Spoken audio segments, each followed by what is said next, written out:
안녕하세요. 저는 전남 고흥으로 귀농해 농사를 지으며 살고 있는 35살 여성입니다.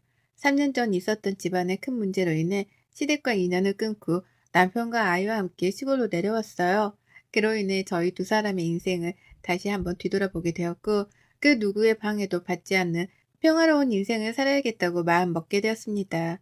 남편은 저와 함께 농사를 지으며 금, 토, 일, 이렇게 3일은 할머니, 할아버지들께 한글을 가르쳐 드리고 있어요. 원래 저희는 서울에 있는 학원에서 농술 강사로 근무를 했었거든요. 그래서 그 경력을 살려 지역사회에 작은 보탬이 되고 있답니다.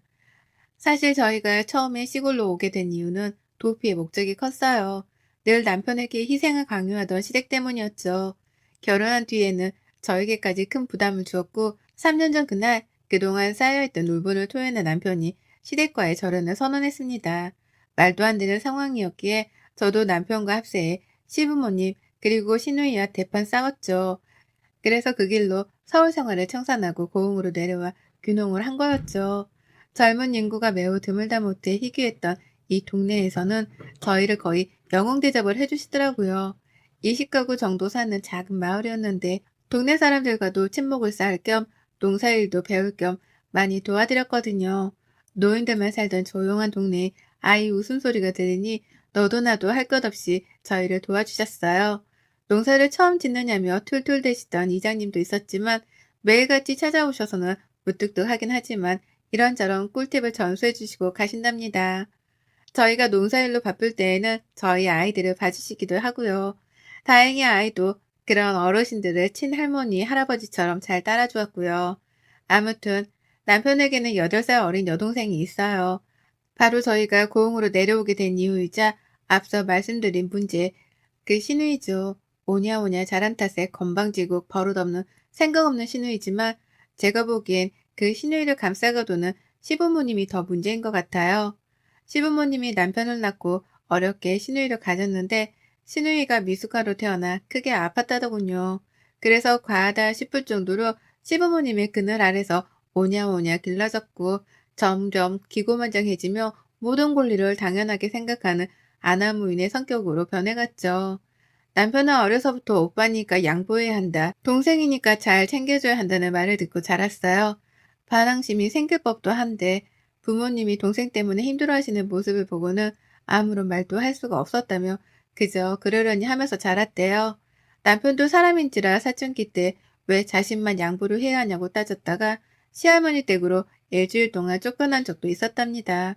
그만큼 시누이는 온 식구들의 사랑을 독차지하며 자랐어요. 심지어 남편은 부모님이 어린 여동생을 보살피며 혹시라도 경제적인 어려움이 생길까 걱정했고 등록금이나 비교적 학비가 저렴한 집 근처 국공립대학으로 진학했다고 했습니다. 물론 학창시절에도 남편은 늘 뒷전이었어요. 시할머니가 그런 남편을 불쌍하게 생각하셔서 학비나 용돈을 챙겨주셨고 남편은 그걸로 겨우 생활했다고 하네요. 부모의 관심과 사랑이 필요했던 나이였음에도 불구하고 오로지 책임감만을 강요하던 시부모님에게 얼마나 많은 실망을 했을까 생각도 들더라고요. 저희가 결혼을 준비하면서도 시어머니는 시누이 몫에 예단을 따로 준비해야 한다고 하셨어요. 자신들은 필요 없으니 시누이를 가장 최우선으로 생각하고 챙기라면서요. 예, 네 시누이 될 사람이 우리 집안에서 얼마나 귀한 존재인지 아니? 예단임을 할 때는 우리 거 굳이 준비 안 해도 시누이 거 꼭 챙기거라. 비싸고 좋은 거 잘 골라서 대접해야 한다 이 말이다. 섭섭하지 않게 알아서 잘 하리라 믿는다. 배울 만큼 배웠으니 어느 정도 생각은 있겠지. 언니, 들었죠? 우리 엄마가 이렇게 통이 크다니까? 나 백화점 가서 내가 직접 고르고 싶은데 그래도 되죠? 내가 안 하려고 했는데 하도 해야 한다고 그러네? 그래서 말인데 이번 주 주말에 나랑 같이 백화점 가요. 저희가 결혼을 28살에 했어요.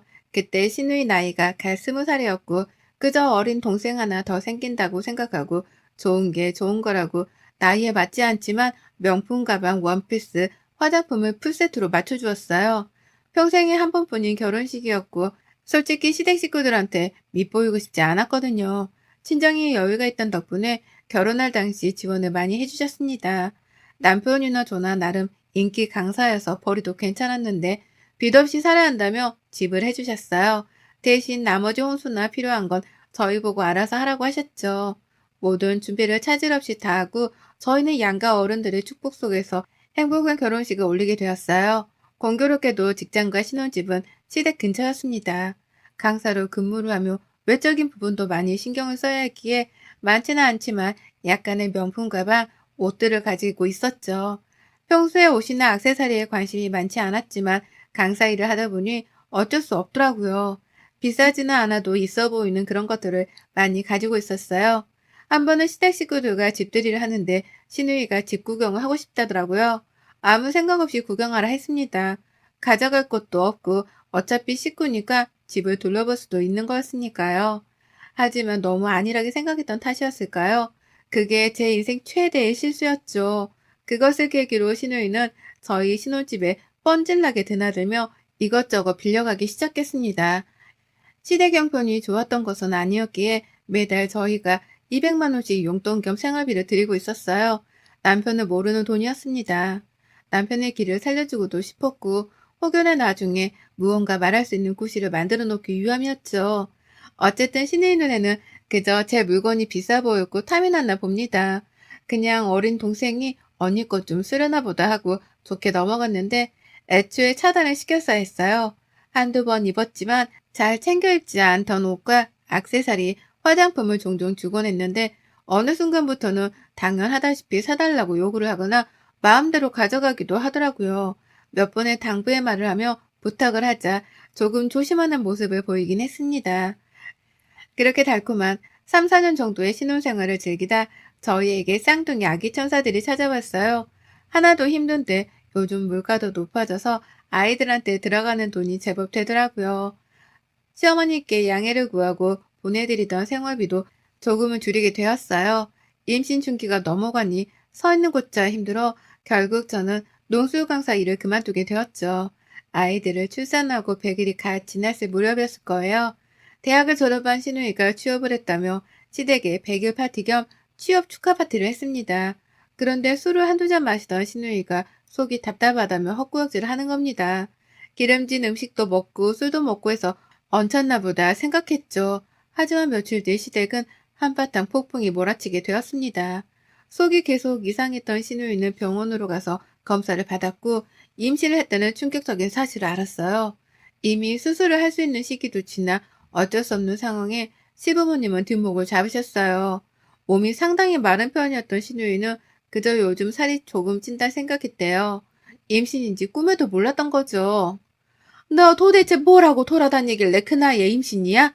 이 아빠는 누군지 모르니? 내가 그걸 어떻게 알아? 아, 하필 그때 클럽에서 그날 술 많이 마셔서 기억도 안 나는데. 뭐? 너 외박한 그날 말이냐? 그럼 이 아빠가 누군지도 몰라? 어쩜 이럴 수가 있니? 제정신이야? 집안 만신을 시켜도 유분수지. 시집도 안 간 애가 털컥 임신부터 하고 이 아빠는 누군지도 모르고. 나도 이렇게 될 줄 알았겠어? 그만 좀 해. 얘는 나오면 될 거 아니야. 뭐? 나? 그래, 낳는다 쳐. 누가 키우냐? 누가 키우냐고. 네가 지금, 아유, 진짜. 오빠네도 있고 정 안 되면 내 동생 하나 낳았다 생각하고 입양해서 키우면 안 돼? 그렇다고 얘를 지워? 못 지운다잖아. 낳는다 쳐. 정 안 되면 보육원에라도 갖다 주던지. 너 지금 그게 사람으로서 할 말이냐? 내가 너 때문에 정말 못 산다. 아이고 머리야. 시댁은 말 그대로 시한폭탄과도 같은 분위기였습니다. 신우의 임신 사실을 알게 된 시아버지는 깊은 한숨을 내쉴 뿐이었죠. 제가 관여할 문제는 아닌 것 같아 아이들을 돌보며 평범한 나날을 보내고 있었습니다.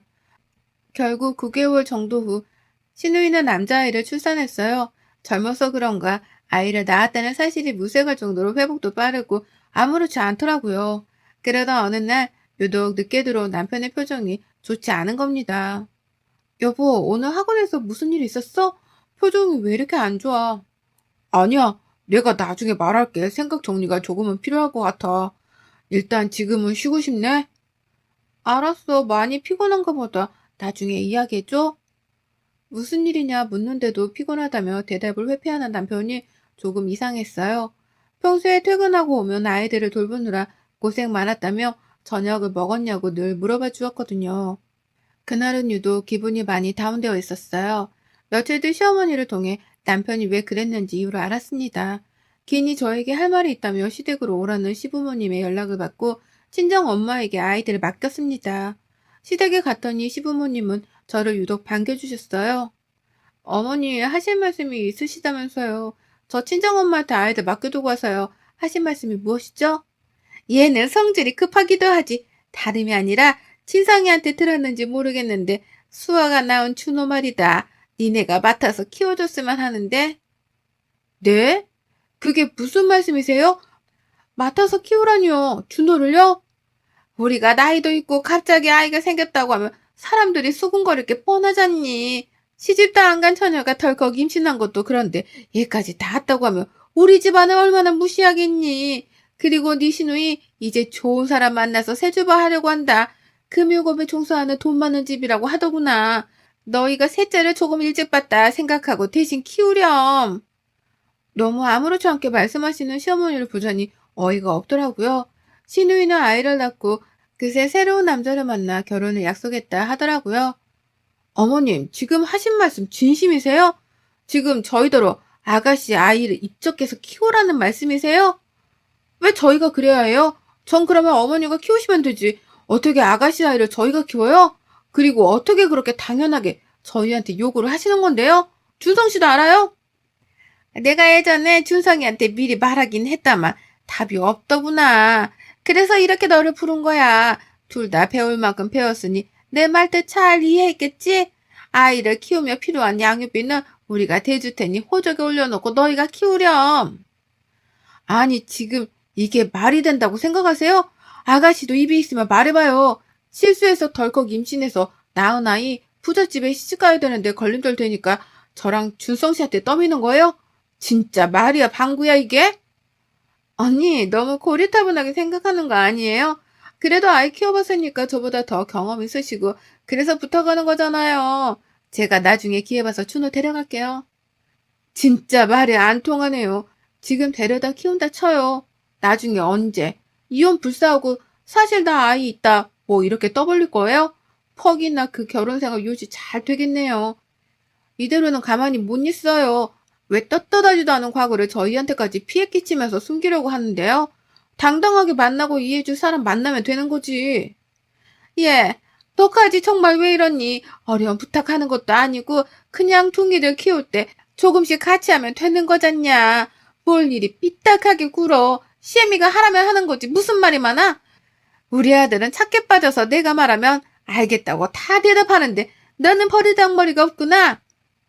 어머니, 버르장머리가 아니라요. 이건 경우가 아닌 거죠. 지나가는 사람들 붙잡고 물어보세요. 시누이가 원나잇으로 낳은 아이 시집가야 하니 대신 키워야 한다. 동의하냐? 물어보면 하나같이 미쳤냐? 그럴걸요? 저는 제 상식 밖의 행동이라고 생각됩니다. 못 들은 걸로 할게요. 정말 기가 차더라고요. 어떻게 눈빛 하나 안 변하고 저딴 부탁을 할 수 있는지 의문이었어요. 시어머니가 입적해서 자기 아들로 키우면 될 것이지 굳이 왜 저희가 키워야 하는지 이해가 가질 않았죠. 그 길로 집으로 돌아와 남편과 친정 부모님에게 이 사실을 알렸습니다. 남편은 친정 부모님 앞이라 어쩔 줄 몰라 했고 부모님은 이럴 거면 이혼하라고 노발대발 하셨죠. 남편은 분을 이기지 못하고 시댁으로 갔습니다. 무슨 일이 일어날 것만 같아 저도 곧바로 남편의 뒤를 따라 시댁으로 갔어요. 아니나 다를까 남편은 집안에 들어서자마자 온갖 물건을 집어던지며 소리치기 시작했어요. 그동안의 울분을 모두 토해내듯이 남편의 눈에서는 하염없이 눈물이 흐르더라고요. 도대체 언제까지 제가 참아야 해요? 어려서부터 지금까지 부모님 말씀을 거역한 적도 없고 거역해서는 안 된다고 생각을 했어요. 하지만 수아가 낳은 아이를 저희 보고 키우라니요. 어떻게 사람이 돼서 그런 말을 한답니까? 며느리 보기 부끄럽지 않아요? 책임지지도 못할 거 왜 나와서 괜한 사람들한테 피해주고 그러냐고요. 우리가 그렇게 만만해요? 얘가 왜 이래? 너 대학생 때까지 엄마 말 잘 들었잖니. 결혼하고부터 말도 안 듣고 자기 고집대로만 하고 너 얘가 왜 이렇게 변했니? 엄마가 말하면 그저 네네 해야지. 이게 무슨 버릇이니? 버릇이요? 말을 잘 들었다고요? 변했다고요? 엄마, 제가 지금까지 참아온 건 수아 때문도 아니고 엄마 아빠 힘들어 하지 말라고 그거 하나 때문에 버티고 버텨서 여기까지 온 거예요. 도대체 이 사람 앞에서 얼마나 더 망신을 주셔야 정신을 차리시겠어요? 어릴 땐 고분고분 하더니 머리 크니까 엄마한테 막 뛰드네. 너 내가 그러라고 가르쳤니? 어디서 못 배워먹은 티를 내고 있어? 네 조카도 자식이다 생각하고 키워줄 수 있는 거지. 그래요. 키운다 쳐요. 지금까지 엄마가 하는 말 다 듣고 할 것도 다 했어요. 근데 엄마 아빠는 한 번이라도 내 입장에서 날 위해서 뭔가 하신 적이 있으세요? 반대로 생각해봐요. 제가 사고쳐서 나온 애 수아한테 키워달라고 말할 수 있냐고요. 융통성도 없니? 네 하나밖에 없는 동생 잘 되는 게 그렇게 배 아파? 너 내가 그렇게 가르쳤니? 같은 말만 되풀이하며 신랑과 시어머니는 언성을 높이며 싸웠습니다. 그대로 뒀다가는 결론이 나지 않을 것 같아 뒤에서 남편을 말리던 제가 나섰어요. 어머니, 앞으로는 준성 씨한테 뭔가를 바라지 마세요. 아가씨도 성인이고 다 할 줄 아는 나이예요. 자신이 하는 일이 무엇이 됐던 간에 마땅히 책임을 질 수 있는 나이라고요. 일을 못하는 것도 아니고 생각이 딸린 것도 아니고 사지 멀쩡한데 왜 우리가 아가씨 아이를 키워야 해요? 저희는 그렇게 못합니다. 내가 이 집 아들 안 하면 그만이야. 당신도 연락 없어. 나 오늘부터 이 집 아들 아니야. 그러니 결혼을 하든 어디 가서 애를 낳아오든 알아서 잘 살아보세요. 정말 지긋지긋하네요. 야, 황수아, 너도 잘 들어? 내가 만만해서 너한테 양보한 줄 알아? 양보받고 대우받았으면 그만큼 밥값은 해야 될 거 아니야? 언제까지 엄마 아빠가 네 뒤치다꺼리를 해야 되냐? 그리고 네 애는 네가 키워. 한 번만 더 억지 부리면 가만히 안 있을 거야. 알겠어? 너희들 진짜 그럴 거야? 어려운 부탁하는 것도 아니잖니. 도대체 왜 이렇게 융통성이 없어? 어머니, 지금 융통성이라고 하셨어요? 저 다시 한번 말씀드리지만 그렇게는 못해요. 차라리 저희 없다고 생각하시고요. 말도 안 되는 일 억지 부려가며 저희한테 괜한 상처 주지 마시고 알아서 해결하세요. 그렇게 남편을 끌고 나와 집으로 왔어요. 분이 풀리지 않았던 남편은 연거푸 술을 마시기 시작했습니다. 다음날 숙취를 이겨내고 남편은 무언가 결심한 듯 집을 나섰어요. 며칠 뒤 신우이는 남자 측에서 파혼을 선언했다고 하네요. 아이가 있는데도 숨기고 결혼하려 했다면서 혼인빙자 사기죄로 감옥에 들어가고 싶지 않으면 똑바로 처신하라며 싫은 소리까지 들었답니다. 신우이와 시어머니는 저희 보고 노발대발 하셨죠. 알고 보니 남편이 매제될 사람을 만나 현재 모든 상황에 대해 말해주었다고 합니다. 그 말을 들은 상대방은 급격하게 표정이 굳어졌고 결국 신우에게 파혼을 선언했던 거였죠. 그 남자는 한 중소기업을 이끌며 금융업계에 종사하는 있는 집 자식이었죠. 청첩장까지 나온 마당에 파혼을 당한 신우이는 이런 망신도 없다며 집안에 틀어박혀 있었어요. 웃긴 건 출산하고 나서 단 한 번도 아이를 돌본 적이 없었습니다. 오로지 시어머니의 몫이었죠. 어느 날은 허벅지가 다 드러나는 클럽 의상을 입고는 밤새 술을 마시기도 하고 방탕한 생활을 하더라고요. 가끔은 저희에게 신세한탄하며 여전히 아이 이야기를 하며 남편 탓을 하더라고요. 언니랑 오빠가 얘 키운다고만 했어도 입만 닫고 있었어도 내 인생에 이렇게 시궁창 같지는 않을 거야. 얘 키워준다고만 했어도 되는 문제였는데 정말 너무 원망스럽다. 그렇게 끝까지 이기적이고 양심 없는 신우이와 시어머니의 태도에 질린 저는 남편과 상의 끝에 서울에서 제일 멀리 떨어진 곳으로 떠나자고 약속을 했습니다. 여러 후보지들이 있었는데 저희는 전남 고흥이라는 지역으로 가게 되었죠. 시댁을 손절하고 남편과 아이들과 함께 무작정 고흥으로 내려와 적당한 크기의 전원주택을 샀고 300평 정도의 농사를 지을 땅도 마련했습니다. 당장의 농사 지식은 없었지만 군에서 지원해주는 것과 동네 어르신들의 가르침하에 농사를 조금씩 짓기 시작했어요. 깡 시골로 내려온 이후는 회피의 목적도 있었지만 매번 쫓기듯 괴로웠던 현실에서 탈출해 조금은 자유를 만끽하고 싶어졌죠. 그렇게 고흥으로 내려오고 시간이 꽤 흘렀습니다. 둥이들도 맑은 공기를 마시며 이리저리 뛰어다니게 바빴죠. 동네 어르신들이 많이 도와주신 덕에 계절별로 작물을 심어 팔아보기도 하고 저희가 먹기도 했어요. 남편은 서울에서의 생활을 그리워하는 듯 했지만 저와 아이들만 있으면 어디든 상관없다며 농사일도 배우고 할머니, 할아버지께 한글도 가르쳐드리고 있는 겁니다. 얼마 전에 우연히 듣기로는 신우이는 취직을 아직 못해 일용직 아르바이트를 전전하고 있다고 하더라고요. 가끔 클럽이나 모임을 다니면서 사람을 많이 만나고 다니고 빨리 새 출발을 하고 싶어 해요. 신우이가 진심으로 사람을 대하지 않는 이상 아마 평생 결혼 못하지 싶네요. 남편은 고흥으로 내려온 뒤 심적으로 많이 편해진 상태예요. 오로지 저희 가족만 생각하고 저희만을 위해 살 수 있는 자체가 좋다고 하더라고요.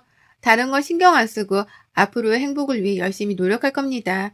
종종 시어머니와 시누이가 연락을 시도하지만 차단을 해둔 덕에 닿지는 않고 있어요.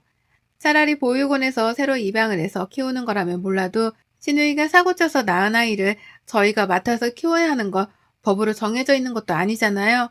상당히 어이없고 다시는 생각하기도 싫지만 시댁과 연을 끊고 지내는 지금 무지 행복합니다. 시골만의 특유한 감성이 있거든요. 아무쪼록 여러분들 중에도 저와 비슷한 상황을 가진 분이 계실지는 모르겠지만 인생 살면서 너무 착하게만 사는 건 많이 아닌 것 같습니다. 너무 배려하다 보면 저희 꼴 납니다. 저희는 앞으로 더 행복해질 예정입니다.